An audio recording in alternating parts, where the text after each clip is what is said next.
سقراط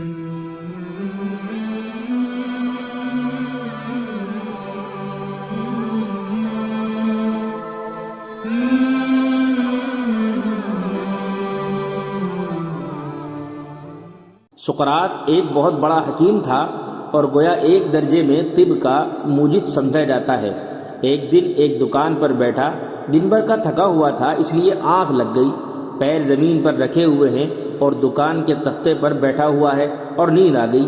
بادشاہ وقت کی سواری نکل رہی تھی، نقیب و چوبدار ہٹو بچو کہتے جا رہے ہیں اور اس بیچارے کو کچھ خبر نہیں۔ یہاں تک کہ بادشاہ کی سواری قریب آ گئی تو بادشاہ کو ناگوار گزرا کہ ایک آدمی بے ادبی کے ساتھ پیر پھیلائے بیٹھا ہے، نہ بادشاہ کی تعظیم ہے نہ عظمت، بڑا بے ادب گستاخ ہے۔ بادشاہ کو اتنا غصہ آیا کہ سواری سے اتر کر اس کو ایک ٹھوکر ماری۔ اب سقراط کی آنکھ کھل گئی اور دیکھنے لگا۔ بادشاہ نے کہا کہ جانتا بھی ہے تو کہ میں کون ہوں؟ اس نے کہا جی ہاں، میں یہی جاننے کی کوشش کر رہا ہوں کہ آپ کون ہیں، اور اب تک اس نتیجے پر پہنچا ہوں کہ شاید آپ جنگل کے کوئی درندے معلوم ہوتے ہیں، اس لیے کہ آپ نے ٹھوکر ماری ہے اور وہی ٹھوکر مار کر چلتے ہیں۔ بادشاہ کو اور زیادہ ناگوار گزرا۔ اس سے کہا کہ تو جانتا نہیں کہ میں بادشاہ وقت ہوں، میرے ہاتھ میں اتنے خزانے ہیں، اتنی فوجیں ہیں، اتنے سپاہ اور اتنے قلعے ہیں، اتنے شہر ہیں۔ سقراط نے بڑی متانت سے کہا کہ بندہ خدا، تو نے اپنی بڑائی کے لیے فوجوں کو، ہتھیاروں کو، خزانوں کو، روپیوں پیسوں کو پیش کیا، لیکن ان میں سے ایک چیز بھی تیرے اندر کی تو نہیں ہے، سب باہر ہی باہر کی ہیں۔ تیرے اندر کیا کمال ہے جس کی وجہ سے تو دعویٰ کرے کہ تو با کمال ہے؟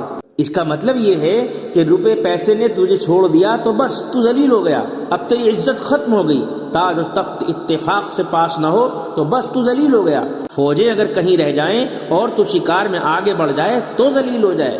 تو اندر کا کمال پیش کر اگر تیرے اندر واقعی کوئی کمال ہے۔ اب وہ بیچارہ بادشاہ بھی حیران ہوا کہ واقعی بات تو کام کی کہی ہے، جواب نہ دے سکا۔